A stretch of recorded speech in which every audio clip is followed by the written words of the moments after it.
Gusto mo na bang lumipad papunta sa abroad pero kinakabahan ka kasi first time mo?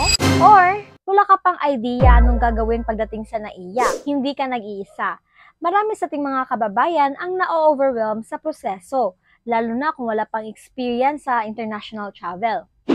Hi mga ka-recruit, Jen here, and in this video, sasamahan ko kayo sa step-by-step kung paano ang proseso ng NAIA at International Departure.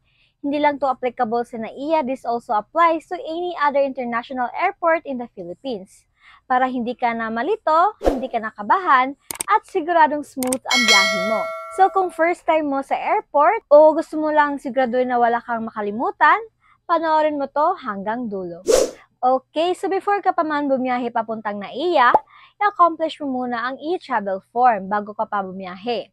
Bago ka pa pumunta sa airport, importanteng ma-fill out mo muna ang e-travel form. Required ito para sa lahat ng paalis at parating na traveler sa Pilipinas. Libre lang ito at pwede mo itong gawin online within 72 hours bago ang flight. Just go to etravel.gov.ph.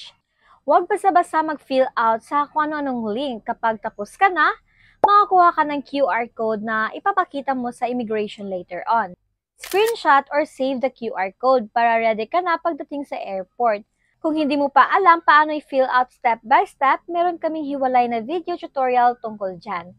Search mo lang ang channel namin or check ang description box, nilagay na namin yung link para mas madali. Aside that, dapat inkumpleto mo muna ang ibang documents mo, kagaya ng passport, valid dapat for at least 6 months. Visa kung required sa country na papuntahan mo. Flight ticket dapat confirmed and either printed or accessible sa phone. Travel itinerary, kung sakaling hanapin ng immigration. Travel insurance, minsan requirement to, depende sa bansa. OEC or Overseas Employment Certificate kung ikaw ay OFW. Supporting document like invitation letter, hotel booking, return ticket, at iba pa kung applicable. Guys, mas mabuting i-print mo ang importanteng documents at ilagay muna sa isang clear folder. I-organize mo para kung sakaling mawala ng signal or malubat ka, ready ka pa rin. Pagkarating mo sa airport, kunwari nasa NAIA Terminal 1 ka, unang hanapin ang airline check-in counters. Makikita mo agad yan pagpasok. Usually, may entrance security check yan. So, ready na ang passport at ticket mo dahil hihingin yan bago ka papasukin. Once inside, go straight to your airline check-in counter. Check-in process. Dito, ipapakita mo yung passport, ticket, at visa kung required. Tatanungin ka dito kung may check-in baggage ka. So, make sure alam mo ang mga baggage allowances mo. Bibigyan ka ng boarding pass. Kaya, guys, make sure na hindi talaga ito mawawala. Tag will be placed sa mga check-in luggage. And then, goodbye muna sa mga maleta mo. Guys, huwag kang madala ng liquid more than 100 ml sa hand carry mo. Makakonfiscate agad yan sa final security check. Travel tax plus terminal fee. Yes po, may babayaran ka pa unless kasama na ito sa ticket mo. Travel tax nasa around 1,620 as of year 2025. Pwede ka magbayad via cash or card travel tax counter. Usually, malapit lang sa check-in area. Kung OFW ka naman guys, exempted ka sa travel tax pero dapat may proof ka gaya ng OEC. After this, proceed na tayo sa immigration area. Dito naman, immigration process. Dito na nanginginig yung iba. Now, once you're inside the terminal, saglit lang. Huwag ka munang dumiretso sa check-in counter. Just relax, may isang mahalagang step na kailangan mo munang gawin, ang pagbabayad ng travel tax. This is mandatory fee imposed by the government for Filipino travelers flying abroad. So, hanapin mo lang ang Piazza counter. Usually, may signage naman or pwede kang magtanong sa guard kung saan banda.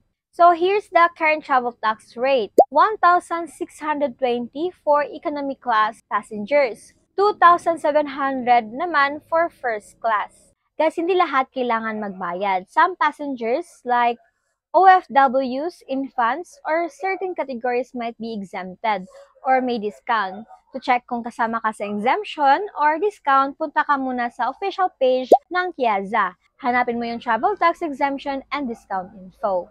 And kung group or family kayo, pwede isang representative na lang ang pumila to avoid crowding. After mo magbayad, bibigyan ka ng 2 resibo. Keep the original copy, then yung duplicate, ibibigay mo later sa check-in counter. But, wait lang. Before ka magbayad, check mo muna yung booking confirmation kung kasama na ba ang travel tax sa ticket mo. Usually, Legacy Airlines or full-service carriers like PAL or Cathay Pacific include this automatically. Hanapin mo ang breaking down yung may nakalagay na PH tax worth 1,620. Kung meron, good news, no need to pay again. Dumiretso ka na sa check-in counter. Kung hindi mo ma-confirm agad kung bayad na or hindi, don't pay yet. Baka ma-double charge pa yan, proceed ka muna sa check-in. Doon mo rin malalaman kung kailangan pa ba or bayad na. Final security check. Dito sa part na to, tatanggalin na ang belt, shoes, sometimes jacket, laptop sa bag, at mga metal items. Ilalagay lahat sa tray para ma-scan. Bawal ang liquid over 100 ml, bawal ang matutulis na bagay. Make sure na ang power bank mo ay hand carry at within allowed watts, usually 27,000 mAh. Okay, for boarding gate.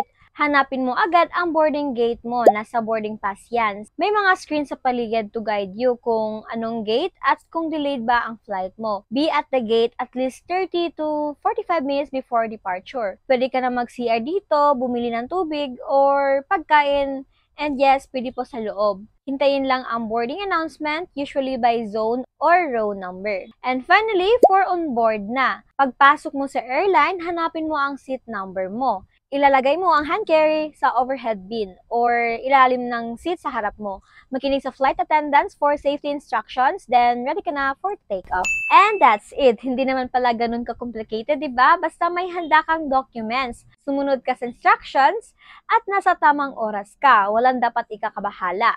So kung first time mo man to or kailangan mo lang ng refresher, I hope this video helps you travel with confidence. Kung marami ka pang tanong about international travel, visa tips, or OFW-related topics, make sure to subscribe and click the bell icon para updated ka palagi. Again, this is Jen from Recruit PH. Good luck, safe travels, and tandaan, preparation is the key to a smooth departure.